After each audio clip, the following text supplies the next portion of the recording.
right, guys, welcome back to the Diesel Performance Podcast. I am Anthony Bernini, and in my passenger seat, I've got Chris Emke. What's up, dude? Dude, I'm stoked.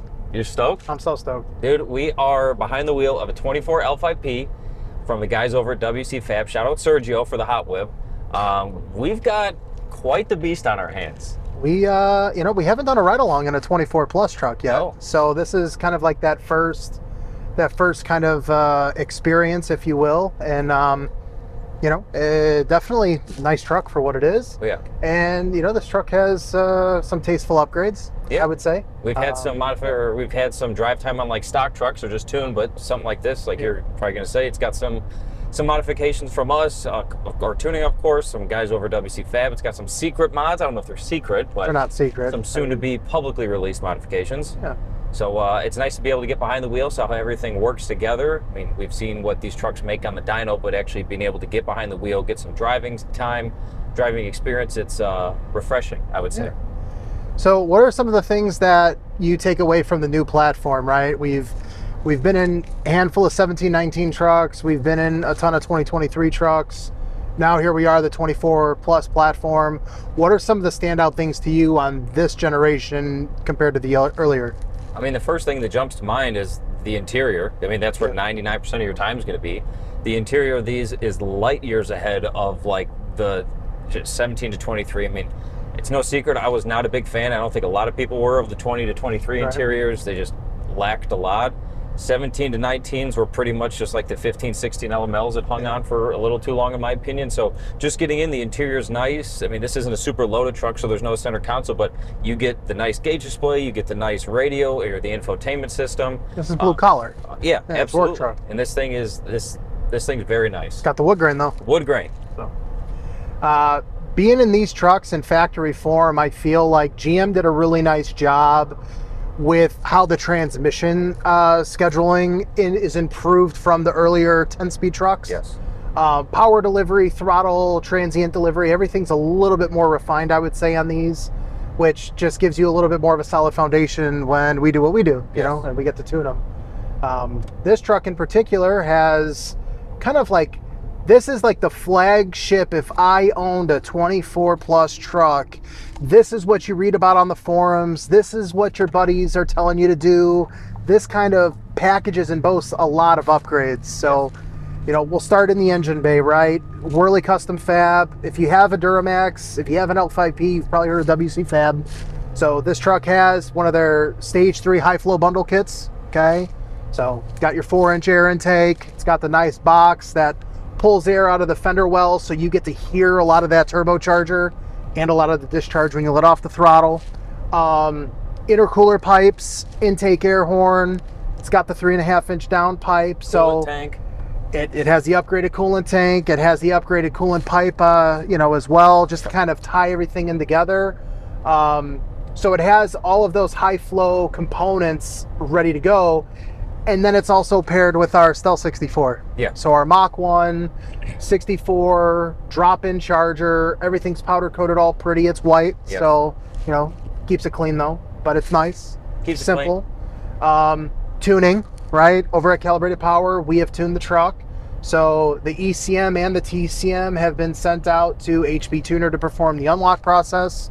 The guys over at the shop played around with the keyboard a little bit, got this thing to make a couple horsepower. Seems to drive pretty well, which we'll get into here shortly. Yes. And then I would say probably like the piece that no one's really talking about yet, there's only a few in existence, but that's the WCFAB Y-Bridge. And that was one of the biggest things that I was excited to see, because this truck was at UCC. I know there's probably going to be a lot of guys listening. They used this truck as the debut on display there. You saw the truck at UCC. If you didn't see it there, you saw the Instagram post. I know they've had a couple videos floating around of them having the Y-Bridges in the machines.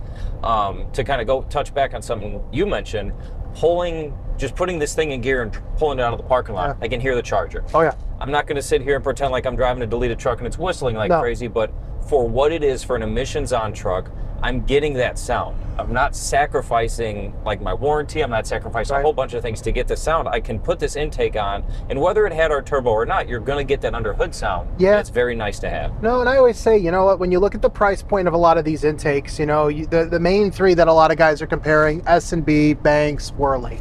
The WCFAB intake is generally going to be the more expensive option. However, you get to customize it to a color of your choice, because a lot of guys want to customize their builds and color code the engine bay to the outside or do some sort of a color scheme under the hood, but you gain sound, and you don't get that out of the other air intakes. So now you could have a truck that is emissions on, where you're like, oh, I'm looking for a little sound, I just want to hear some turbo, right? That's why I got in a diesel. I wanted to hear a little bit. I wanted to hear you get on it, turbo makes boost. So this is a nice alternative to where you can have an air intake on the truck. It's functional, it's practical, and it aids more sound to enhance the driving experience. I'm a child at heart. I have one of these air intakes on my 20 Ram. I love it. Yeah. I mean, how many times have we gotten phone calls of guys saying, oh, I wish I would have kept my 05 or my 06 or 03, whatever. How many times do we get inquiries on Facebook or phone calls that come in for guys that are willing to buy a turbocharger only because of sound? Like, the reality of it is we're all diesel owners, we're all children at heart, and we want to enjoy the driving experience. Whether it's an air intake to make the turbo sound louder, or you spend a bunch of money on a turbo upgrade because you want it to sound cool and it'll be the local hero at your sled pull or just driving through downtown. Oh yeah, it's the same thing where guys will call in, you know, for tuning. Well, I don't want a race truck. It's like, okay, well, I give you the 5 power levels, granted, depending on what truck you have. Well, I'm not going to use Tune 5, I don't need it. I don't care who you are. You're going to want to see what Tune 5 is going to be. Just you're going to be tested. Yes, like you're going to want to show off to your buddy or whoever it is. And, you know, same thing kind of goes with the intakes. Well, if you want something, you know, discreet, something sleek, there's options for that. But, like, if you're going to spend the money on, you know, a performance intake and you want a little bit of extra performance out of it, like, if you can get sound with it, why not? So, I mean, the fact that, like, all these parts play in nice, they look great under the hood, and you can personalize your truck with just, you know, whatever shade of powder coating you want, it sounds sick, it performs great, and they have a lot of data to back up the flowing of everything as well. Well, I think in the earlier days of modifying a diesel truck, when you started talking about, oh, I did a turbo and I did all this piping and I did all these things, you took away from the integrity of the truck, right? You took away from the responsiveness. You sacrificed a lot. The spool up, that is going to transition over into EGT control. Now you're getting this lower RPM window where the bigger turbo just isn't flowing any air, therefore you're letting EGT build up, and then you now have to run the truck higher in an operating range to combat or to offset that temperature. Just the initial passenger side driving of this truck, the power is there. It's very transient. You touch the throttle, the truck picks up and goes. You hear the turbo come into boost. You can feel the turbo building boost. You feel everything doing what it's supposed to. The best way to describe it is it's refinement. It is, and that's the perfect word is refinement there, because part of the next thing I wanted to touch on was the newer these trucks get, I don't want to say the harder it is to tune them, but they come out of the box better and better every year. So being able to like get more power, it's like, well, they already make a lot more. Okay, let's improve our throttle response. They already come with great throttle response. So the fact that Nick and the guys in the tuning department were able to refine is great of a starting platform as this is. I think it shows a lot about kind of what they're doing with these trucks. I would say the guys in the tuning department really focused on that, right? Like, as these trucks do get newer, there's fewer loose ends. You know, you drive, you know, take an LOI Duramax, LML, right? We'll talk LML Duramaxes. Those things in factory form are dogs, right? Or or you get into, like, you know, a 4th gen or a 5th gen Dodge in stock form, like, there's a lot that is left to be desired. And tuning can fix 90% of those issues. Absolutely. You get into a truck like this, like, you're doing it because you want a better driving experience, not because you need a better driving experience. That's very good. Where, like, to your point, some of the older trucks, like, you did it because you had to have, there's so much left on the table. Like, there's no throttle response, there's no get up and go. You know, hey, for like my trucks, the 05, like, there's no exhaust brake from the factory, and you know, there's so many things, you know, you could think of dozens and dozens of things that tuning can fix or help modify on the truck to make it drive a lot nicer. With these, every year or every new RPO, the list gets shorter and shorter. I think what we'll do is we'll get up on one of these side roads here and just give it a nice little, give it a little bit, you know, heavy throttle input. Gas it, as the kids are saying these days. Gas it. There you go. Goose it. Goose it. Goose it. There you go. Flat foot it. Theft it. Give it the beaties. But no, I mean, I could definitely say, like, a truck with this host of modifications, I would be confident hooking up to a trailer and going in tow. I wouldn't bat an eye one bit. No, not at all. And that's mean, I can't get over how nice these new trucks are. Is just like my LOI. How many things do we have to change in the modify in the file? And how many other supporting mods do I need to reach a power level? Yeah. Where these, it's like, yes, the tuning is expensive. Couple bolt-ons and you're good. But it's like, hey, you want to do an air intake? You know, we got traction bars to keep the ass end in line. In tuning, like even if you don't do the turbo, like this thing is still stout as could be. Well, just a handful of mods. You look at it when you look in our product catalog, right, and you look at what the Stel 67 Mach 2 is that's on your truck, versus the L5P Mach 164.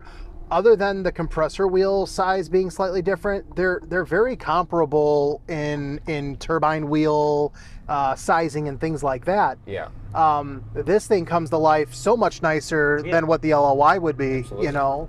So when you look at it from I'm gonna tow with like a truck that's modified like yours, like it leaves a little more to be desired. Yeah. Like, can you do it on mine? Yeah. But is it like the best? Foolproof? Yeah. No. Like I've got a tow at a certain RPM, and it's like I don't have a tap shifter in my truck, but sometimes I wish I did because I have, you know, the 67's got to keep that larger up. Charger. But yeah, we're gonna turn down here, make sure we're clear. It's going down a Mexico road. Just get it down.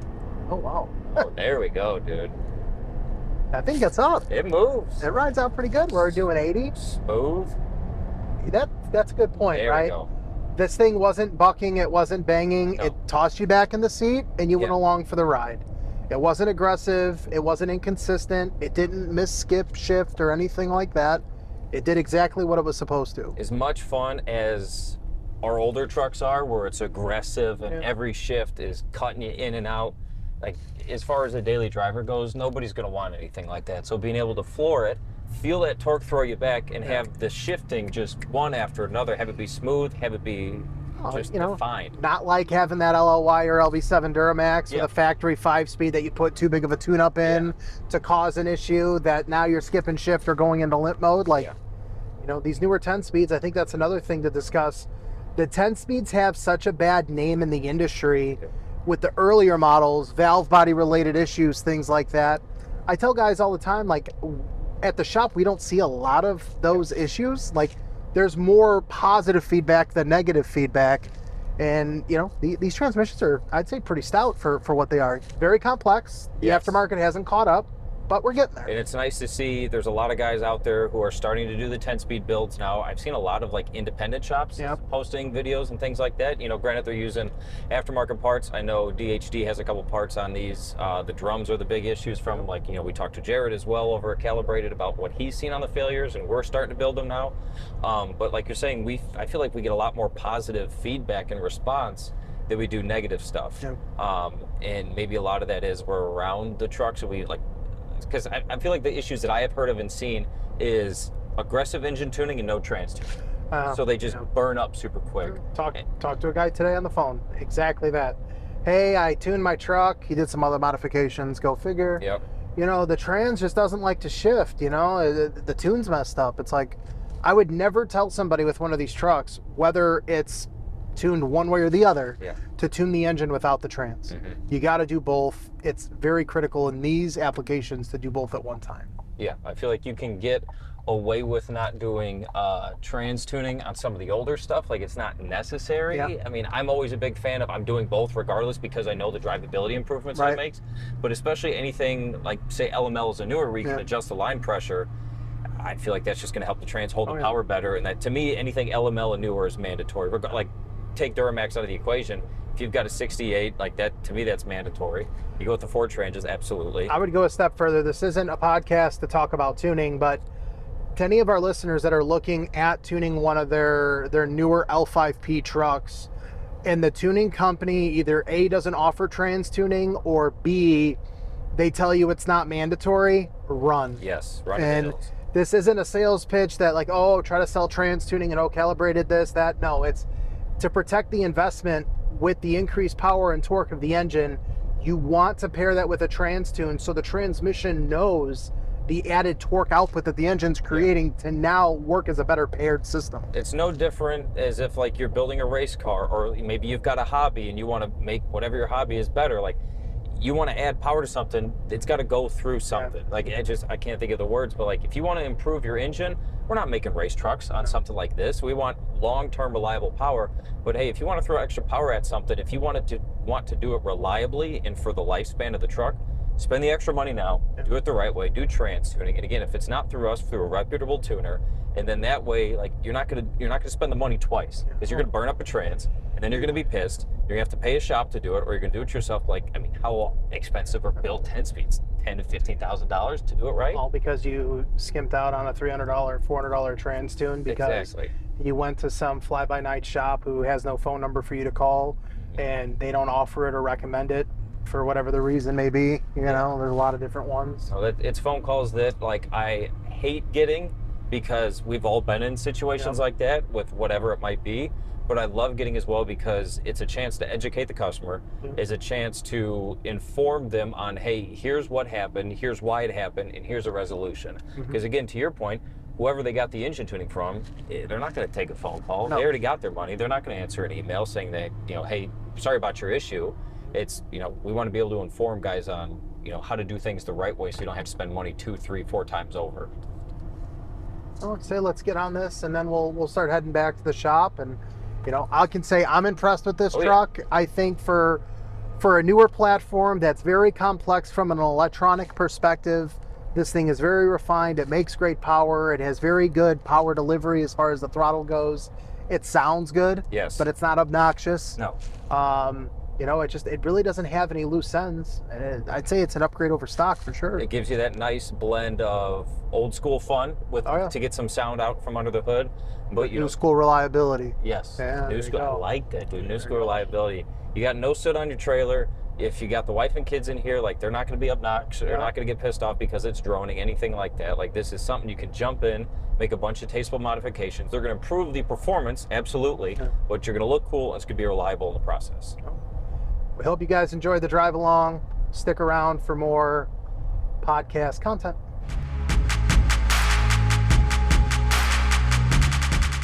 That's why I got in a diesel. I wanted to hear a little bit. I wanted to hear you get on it,